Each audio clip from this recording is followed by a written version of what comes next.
ত্রয়োদশ জাতীয় সংসদ নির্বাচন একেবারেই সন্নিকটে। বাংলাদেশের ইতিহাসে এবারের নির্বাচন অন্যান্য সকল নির্বাচনের চেয়ে বেশ ব্যতিক্রম। বিশেষ করে প্রার্থীদের প্রচারণায় মানতে হচ্ছে দেশের ইতিহাসে একেবারে নজিরবিহীন কিছু নির্বাচনী বিধিনিষেধ। তারপরও প্রার্থীরা ছুটে চলেছেন জনগণের দুয়ারে, চাইছেন দোয়া এবং ভোট। নতুন এই পরিস্থিতিতে ভোটের প্রস্তুতি কেমন জানতে চেয়েছিলাম দেশের অন্যতম গুরুত্বপূর্ণ সংসদীয় আসন রংপুর ৩ আসনে বিএনপি মনোনীত ধানের শীষ প্রতীকের প্রার্থী শামসুজ্জামান শামুর কাছে। পাশাপাশি নির্বাচনকে ঘিরে আরও বেশ কিছু প্রশ্ন ছিল বিএনপির এই প্রার্থীর প্রতি। নির্বাচনী প্রস্তুতি সম্পর্কে এক প্রশ্নের জবাবে তিনি ফেস দ্য পিপলকে বলেন, বাংলাদেশ জাতীয়তাবাদী দল বিএনপি আমাকে রংপুর ৩ আসনে মনোনয়ন দেওয়ার পরে আমি রংপুরের বিভিন্ন পেশার শ্রেণীর মানুষের সাথে অনেক কয়টি মত বিনিময় সভা করেছি। সাথে সাথে আমাদের দলের যত নেতাকর্মী আছে তাদেরকে নিয়েও বেশ কয়েকটি মত বিনিময় সভা সম্পন্ন করেছি। আসলে নির্বাচন আর রাজনীতি মানে দলীয় রাজনীতি, এইটার একটু পার্থক্য আছে। দলীয় রাজনীতি এক টাইপের, নির্বাচনটা আরেক টাইপের। আপনি নির্বাচন করতে গেলে আপনার সব লোক, সব দল, সব পথের মানুষের সাথে আপনাকে সম্পর্ক ডেভেলপ করতে হবে। তা আমরা প্রাথমিক পর্যায়ে আমাদের এইসব কর্মকাণ্ড সম্পন্ন করে আমরা এখন মানুষের দ্বারে দ্বারে মানুষের সাথে যোগাযোগ করার চেষ্টা করছি, যারা রংপুরের ভোটার বা রংপুরের সাধারণ মানুষ। প্রায় অনেক দিন ধরে আমরা বিভিন্ন প্রক্রিয়ায় এই কাজটা করার চেষ্টা করছি এবং সেটা অব্যাহত আছে। যে প্রস্তুতি নেওয়া হয়েছে তাতে রংপুর ৩ আসনে ধানের শীষের বিজয়ের সম্ভাবনা কতটুকু? বিজয়ী হতে পারবেন কিনা জানতে চাইলে তিনি বলেন, ইনশাল্লাহ। আমি এখন পর্যন্ত যতগুলো মানুষের সাথে ফেস টু ফেস, সামনাসামনি কথা বলেছি, তার মধ্যে আমার মনে হয়েছে 1000-এ 1জন মানুষ আমার প্রস্তাবটাকে স্বাভাবিকভাবে গ্রহণ করে নাই। 1000-এ 1জন। তার মানে আমি যে মানুষগুলোর সাথে হাত মিলিয়েছি, কথা বলেছি, সব মানুষগুলো পজিটিভ মনোভাব পোষণ করেছে। জামায়াত ও ইসলামী আন্দোলন সহ দেশের ইসলামী দলগুলো ত্রয়োদশ জাতীয় সংসদ নির্বাচনকে সামনে রেখে নির্বাচনী সমঝোতার ঘোষণা দিয়েছে। এনসিপি সহ ইসলামী দলগুলোর এই সমঝোতাকে কিভাবে দেখছেন বিএনপির এই প্রার্থী? রংপুরের রাজনীতিতে এই সমঝোতা কি বিএনপির জন্য চ্যালেঞ্জ হিসেবে দেখা দিয়েছে? আসলে বাংলাদেশে 90% মুসলমান, সবার ধর্ম ইসলাম। এই মুসলমানরা ধর্মে বিশ্বাস করে কিন্তু ধর্মীয় উগ্রতাকে সমর্থন করে না। আপনি যদি মুসলমানের ধর্মের বিষয়ে কোনো মন্তব্য করেন, দেখবেন একসাথে সবাই আপনার বিরুদ্ধে দাঁড়িয়ে যাবে। আপনি দেখেছেন যে ইতিপূর্বে বাংলাদেশে জঙ্গি যে তৎপরতা শুরু হয়েছে বলে বিগত সরকার এটাকে একটা এস্টাবলিশ করার জন্য চেষ্টা করেছে, কিন্তু এস্টাবলিশ কি হয়েছে? হয় নাই। তার মানে বাংলাদেশের মানুষ কোনোভাবেই কোনো উগ্রতাকে আশ্রয় দেয় না, প্রশ্রয় দেয় না, মেনে নেয় না, এবং মানুষ এটা পছন্দ করে না। এখানে ধর্মীয় দল যারা আছে, ধর্ম সাথে রাজনীতির সম্পর্ক আছে, নাই তা না। আমাদের পার্টির ভারপ্রাপ্ত চেয়ারম্যান জনাব তারেক রহমান গত 25 তারিখে যেদিন উনি দেশে ফিরেছেন, উনি বলেছেন যে নবী করিম সাল্লাল্লাহু আলাইহি সাল্লামের রাষ্ট্র পরিচালনার যে নীতি ছিল আমরা সেটাও অনুসরণ করব। ধর্মীয় দলগুলো প্রকৃতপক্ষে ধর্মের যে রীতিনীতি তারা কিন্তু সেটা মানে ধর্মের কথা বলে, কিন্তু ধর্মের যে নির্দেশনা, আল্লাহর যে নির্দেশনা, সেই নির্দেশনা একজনও মানে না। গত কয়েকদিন আগে 24 নিউজ একটা টক শো করেছিল। সেটা কারমাইকেল কলেজের শহীদ মিনারে অনুষ্ঠিত হয়েছে। একজন অধ্যক্ষ একটা রাজনৈতিক দলের নেতাকে প্রশ্ন করেছেন যে ভাই, আপনি যে আপনার নামের প্রথমে অধ্যাপক লিখেছেন, বেসরকারি কোনো কলেজের টিচার রিটায়ারমেন্টের পরে অধ্যাপক লিখতে পারে কিনা, তাকে জিজ্ঞাসা করেছেন। তার মানে উনি ইসলামী দলের নেতা, প্রতিনিধি, প্রার্থী। ওনাকে এই প্রশ্নটা একজন অধ্যক্ষ করে বসলেন। উনি উত্তেজিত হয়ে গেলেন, বললেন যান যান, আপনি যদি মনে করেন যে নাহলে মামলা করেন। তো যিনি ইসলামের কথা বলতেছে, ধর্মের কথা বলতেছে, মুসলমান ধর্মে কোথাও কি বলা আছে যে তুমি মিথ্যা লেখো, অসত্যকে প্রশ্রয় দাও?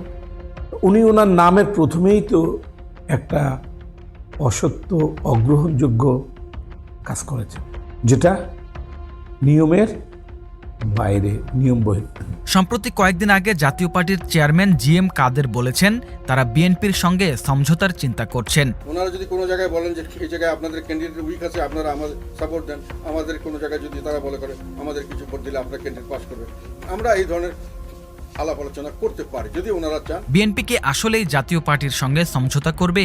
জাতীয় পার্টির চেয়ারম্যানের মন্তব্য সম্পর্কে শামুর কাছে জানতে চাইলে তিনি বলেন, উনি এখনো বোকার স্বর্গে বাস করছেন। এই কারণে ফ্যাসিস্ট আওয়ামী লীগ তাদের রাজনীতিক গভর্নমেন্ট স্থগিত করে দিয়েছে। সর্বদলীয় ছাত্র ঐক্য বা ছাত্র সমন্বয়করা বা এই যে জুলাইয়ের আন্দোলনের ছাত্ররা কিন্তু জাতীয় পার্টিকেও বাতিল করার জন্য আন্দোলন করেছে, এখনো অব্যাহত আছে তাদের দাবি। গতকাল রংপুর 4 আসনের প্রার্থী এনসিপির নেতা তিনিও দাবি করেছেন গতকালে যে অবিলম্বে জাতীয় পার্টিকে বাতিল করতে হবে। এখন তো জাতীয় পার্টির কোনো কুল কিনারা নাই। রংপুরের মানুষ অনেক সচেতন হয়েছে। রংপুরের মানুষ জাতীয় পার্টিকে আর কোনোভাবে আশ্রয় প্রশ্রয় দিবে বলে আমি মনে করি না। 90-এর আন্দোলনে জাতীয় পার্টিকে স্বৈরাচার আখ্যা দেওয়া হয়েছিল। সেই আন্দোলনের পরে এই আসন তথা রংপুর 3 আসনে জয়ী হয়েছিল জাতীয় পার্টি। সেই তুলনায় 24-এর আন্দোলনে জাতীয় পার্টি স্বৈরাচারের দোসর হয়ে জয় পাওয়াটা কি সহজ নয়? আমি এটা কথা বলি, আমি জানি না আপনার বয়স কত। 90-এর গণ আন্দোলনে আমি একজন নেতৃত্ব দানকারী। আমি তখন সর্বদলীয় ছাত্র ঐক্যের কনভেনার ছিলাম, রংপুর জেলা ছাত্র দলের প্রেসিডেন্ট ছিলাম। 90-এর গণ অভ্যুত্থানের পরে যে নির্বাচন হয়েছে, সেই নির্বাচনের মনোনয়নকে কেন্দ্র করে একটা পরিস্থিতির শিকার হয়েছিল। এই পরিস্থিতির কারণে রংপুরের মানুষ উল্টে গেছিল। 90-এর আগে কিন্তু জাতীয় পার্টির কোনো অস্তিত্ব ছিল না রংপুর। এখন আপনি মনে রাখবেন যে একটা বিষয় আপনি আন্দোলন করছেন, আন্দোলন আপনার সাকসেস হচ্ছে না। একটা ঠুনকো বিষয়ে কেন্দ্র করে আপনি দেখবেন যে বড় আন্দোলন হবে, আন্দোলন সাকসেস হবে। তার উদাহরণ হচ্ছে জুলাই আন্দোলন। বিএনপি দীর্ঘ 17 বছর 18 বছর ধরে আন্দোলন করছে, আমরা করছি না? কতবার জেলে গেছি, কত মামলা হয়েছে। 16 জুলাই থেকে 5 আগস্ট 4 আগস্ট পর্যন্ত আমার নামে 24টা মামলা হয়েছে। তার মধ্যে মার্ডার মামলা হয়েছে 6টা। আন্দোলনটা কোত্থেকে শুরু হয়েছে? ঠুনকো বিষয় কি? বৈষম্য। ওটা বৈষম্য। আমরা কিন্তু স্বৈরাচারের পতনের জন্য, ফ্যাসিস্টের পতনের জন্য অনেক দিন ধরে আন্দোলন করছি না? কিন্তু আন্দোলনটা কোথায় এসে গতি পেল? কোটায় রাজাকারের বাচ্চা ঠুনকো একটা বিষয় নিয়ে, তাই না? কি আন্দোলনের কিছু কিছু বিষয় আছে যে সবসময় যে আপনার একটা ইস্যু আপনি এস্টাবলিশ করতে পারবেন এটা বলা মুশকিল। তা এরশাদের ওই সময় একটা ইস্যুকে, মনোনয়ন বাতিলকে কেন্দ্র করে এরশাদের পক্ষে আন্দোলন হয়েছিল রংপুরে। বাংলাদেশে কোথাও হয়নি, কিন্তু এরশাদের বাড়ি রংপুর। আন্দোলনের প্রেক্ষিতে রংপুর কিন্তু পরবর্তীতে জাতীয় পার্টি রংপুরের একটা নেতৃত্ব দেয়, কর্তৃত্ব করে। কিন্তু তার আগে কিন্তু বিএনপি 1979 সালে বিএনপির এখানে এমপি ছিল, 79 সালে বিএনপির এমপি ছিল রানা সাহেব। ঘটনাটা হচ্ছে যে আপনাকে মনে রাখতে হবে একটা জিনিস, যে সব সময় আপনার সব কিছু কর্তৃত্বের মধ্যে থাকবে, নেতৃত্বের মধ্যে থাকবে, এটা মনে করার কিছু নেই। বিএনপি প্রার্থী শামসুজ্জামান শামুর কথা থেকে বোঝা যায় জাতীয় পার্টি এবার আর আসতে পারবে না। আশার নয়, আপনি যে কথাটা বললেন আপনার সাথে আরও দ্বিমত, আসার বা চ্যালেঞ্জে আসার কোনো সুযোগ নেই। জাতীয় পার্টি এমন একটা পর্যায়ে এই ইলেকশনে যাবে, আপনাকে অ্যাডভান্স একটা কথা বলে রাখলাম, দেখবেন কয়েকদিন পরে জাতীয় পার্টি বলবে যে ইলেকশনের পরিবেশ নেই, আমরা ইলেকশন অর্জন করলাম। রংপুর 3 আসনে সবসময় জাতীয় পার্টির এমপি প্রার্থী বিজয়ী হলেও এখানকার জনগণের অভিযোগ, নির্বাচনে চেয়ার পাওয়ার পরে এই আসনের এমপি কখনোই নিজ এলাকায় থাকেন না, তিনি সবসময় থাকেন ঢাকায়। জনগণের পক্ষ থেকে বিএনপি মনোনীত ধানের শীষের প্রার্থী শামসুজ্জামান শামুকে প্রশ্ন করা হয়, আপনি এমপি হলে এলাকার মানুষ আপনাকে পাবে নাকি আপনিও পাড়ি জমাবেন ঢাকায়? দেখেন, আমি আমার রংপুরে বসবাস বা আমার জন্মের পর থেকে আমি রংপুরে বসবাস করি। আমার মনে হয় এরশাদ বিরোধী আন্দোলন, ফ্যাসিস্ট বিরোধী আন্দোলনে যে কয়দিন পালিয়ে রংপুরের বাইরে ছিলাম, সেই সময়ে রংপুর ছেড়ে আমি অন্যত্র জায়গায় হয়তো ছিলাম। তার বাইরে কিন্তু রংপুর শহর ছেড়ে কখনো কোথাও যে থাকার চিন্তাও করি নেই, ভাবনাও নাই।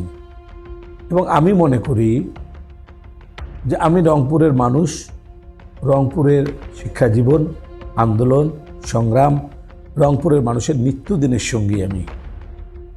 আজকে আমার দায়িত্ব না থাকার পরও কিন্তু আমি মানুষের অনেক কাজ করি।